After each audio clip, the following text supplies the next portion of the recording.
Captain पवन कुमार जी। राधे राधे। राधे राधे महाराज जी, आपके चरणों में कोटि कोटि प्रणाम। महाराज जी, आर्मी की नौकरी के दौरान हमें मिलिट्री एरिया में काम करना पड़ता है जहां आतंकवादी भी होते हैं। उसी दौरान किसी आदमी पर शक होने पर सच बुलवाने के लिए काफी सारे तरीकों का इस्तेमाल करना पड़ता है। उस दौरान दी गई यातनाएं किसी बेकसूर को मिल जाएं तो क्या उस पाप उसका की सजा उसका प्रारब्ध होगा, उसमें प्रारब्ध में फंस जाएगा। जैसे आपका तो उससे कोई वैर है नहीं, आप राष्ट्रीय सुरक्षा के नियमानुसार उस क्षेत्र में पाए गए व्यक्ति को शंका की दृष्टि से देखकर निशंक होने के लिए आप कई प्रकार के दंड विधान करके जब देख लिए कि नहीं ये अपराधी नहीं है, तो अब आप जाइए। तो ये जो उसको मिला है उसका पूर्व का किया हुआ कोई पाप है जो प्रारब्ध उसको फंसा दिए और वो दंड होगा। पक्का समझो, इसमें कहीं किंचन मात्र कोई संशय नहीं है। और ये तुम्हारा अधिकार है। जैसे मान लो क्षेत्र है, अब आप बॉर्डर के क्षेत्र में किसी तरह बिना किसी प्रयोजन के पाए गए तो दंड तो बाद की बात, शंका ज्यादा हो जाए तो गोली भी मार दी जाएगी। तो आप उस क्षेत्र में गए कैसे? मान लो आपका प्रारब्ध पहुंचाया तो आपको भोगना पड़ेगा। फिर हमारा कोई नवीन नहीं, आप अपने अधिकारानुसार कानून के क्षेत्र में अगर आए हुआ व्यक्ति है और आपको शक हो रही है कि तो आप उसमें अगर ढिलाई करेंगे तो आपको गोली मार देगा। क्या पता आप आ कैसे गए इस अधिकार क्षेत्र में। लेकिन महाराज जी वो दिमाग से नहीं जाता है जब वो नहीं, हटाना चाहिए। इसको विवेक रखो ना, हटाना चाहिए। आप देखिए, अधर्म के पक्ष में द्रोणाचार्य जी हैं, वही द्रोणाचार्य जी हैं जिन्होंने प्रत्यंचा चढ़ाना सिखाया था अर्जुन को। भीष्म पितामह जिन्होंने अंगुली पकड़ के चलाना सिखाया था। कृपाचार्य वही कृपाचार्य है जो गोद में बैठ के दुलार करते थे। और जब अधर्म के पक्ष में हो गए तो धर्मात्मा अर्जुन ने भगवान श्री कृष्ण के इशारे पे इन सब को ढेर किया, अपने ही बाणों से भीष्म पितामह को गिराया।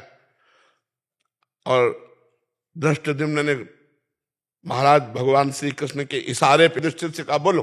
जो बोले सो अश्वत्थामा, विचार नहीं कर सके थे। युधिष्ठिर जी ने कहा अश्वत्थामा हतो नरो या कुंजर, वो सुन नहीं पाए, उतले में शंख बजा दिया भगवान ने, तो वो विषाद में गला कटवा दिया। तो देखो, आप जिस क्षेत्र में हो वहां दया बहुत बड़ी चूक हो सकती है, हमारे राष्ट्र के लिए, हमारे समाज के लिए और आपके जीवन के लिए। तो उसमें आपको अपने कर्तव्य का पालन करने में बिल्कुल दया नहीं दिखानी चाहिए और बिल्कुल शोक नहीं करना चाहिए। क्योंकि आप किसी निजी प्रॉपर्टी रक्षा के लिए बात नहीं कर रहे हो, आप किसी निजी सुख के लिए नहीं कर रहे हो, राष्ट्र सुख के लिए कर रहे हो। और फंसेगा वही जिसका प्रारब्ध है। पूरा कांटों से निकल जाए, अगर प्रारब्ध नहीं तो कहीं कांटा नहीं चुभेगा। और अगर चोट लगनी है तो गद्दा पड़े होंगे, फंस के ऐसे गिरोगे कि तुम्हारी चोट लग जाएगी। तो पक्की समझो, जो कर्ता का विधान है, वो वैसे ही उसको भोगना। वो कोई पाप किए है पूर्व का, उसको वो दंड मिलेगा। पक्का समझो, वैसे ही दंड। हम कई बार बता चुके हैं कि कुछ ऐसे पाप हैं जिनको कानून के द्वारा दंड नहीं मिला, तो वो जमा है ना। अब तो दो कानून है, एक है भारतीय कानून जो आपको प्रमाण सहित दोषी पाने पर दंड देगा। अब आप निर्दोष हैं और आपके प्रमाण दोष के युक्त हो गए, तो इसमें भागवतिक कानून में आपका जो पूर्व पाप कोई नहीं जानता, उसका दंड है। बिल्कुल निर्दोष, वो कसम खा के कहे मैं निर्दोष हूं, मैं मानता हूं, लेकिन तुमने पूर्व में वो पाप किए हैं जिनका तुम्हें दंड नहीं मिला है। इसलिए प्रगट में भारतीय कानून को प्रेरित करके भागवतिक कानून ने तुम्हें फंसा दिया। तो ये बात समझो, उस क्षेत्र में यदि वो फंस रहा है, बिल्कुल निर्दोष है, तो उसका पूर्व का पाप वहां फंसा रहा है। पक्की समझो, आपका कोई नवीन कर्म इसलिए नहीं बन सकता कि आप कोई द्वेष से या स्वार्थवश नहीं कर रहे, आप राष्ट्र सेवा में हैं। अगर चूक हो गई तो कितना बड़ा अहित हो जाएगा अगर दो आतंकवादी अंदर घुस गए। तो इसलिए इस पर विचार नहीं करना है, इस पर दया नहीं करनी कि अब पता नहीं आतंकवादी है कि नहीं है, और इतना सोच रहे इतने में आपकी खोपड़ी उड़ा देगा वो। हमारा पहला वार होना चाहिए, आप एक यंत्र हैं, चलाने वाला कोई और है। आपको देखना कर्ता भगवान है और मैं राष्ट्र सेवा में हूं। अगर देख लो जरूरत पड़ी तो अपने आराध्य देव भीष्म जी के आराध्य देव श्री कृष्ण है, श्री कृष्ण पर भी बाण मारा कि नहीं मारा, ये है धर्म। तो इसलिए आप अपने धर्म पर है। धर्मो रक्षति रक्षिता, तुम धर्म की रक्षा के लिए ऐसा कर रहे हो तो धर्म तुम्हारी रक्षा करेगा, दिमाग से हटावे। हाँ, नहीं तो ये मतलब आपको परेशान कर देगी। तो ये बात दोनों पक्ष होते हैं, जहां हमें दया दिखानी है वहां हम भरपूर दया दिखाएंगे, और जहां हमें शासन करना है वहां हमें शासन करना है।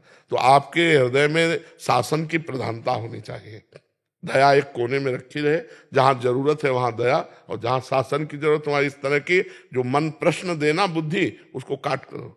बिल्कुल आपको बिल्कुल नहीं सोचना चाहिए, आंखों में उछाना भी नहीं चाहिए, नहीं, दौड़ करके अपने कर्तव्य का पालन करना चाहिए। बिल्कुल आप प्रसन्न मन रहिए, कोई अपराध नहीं।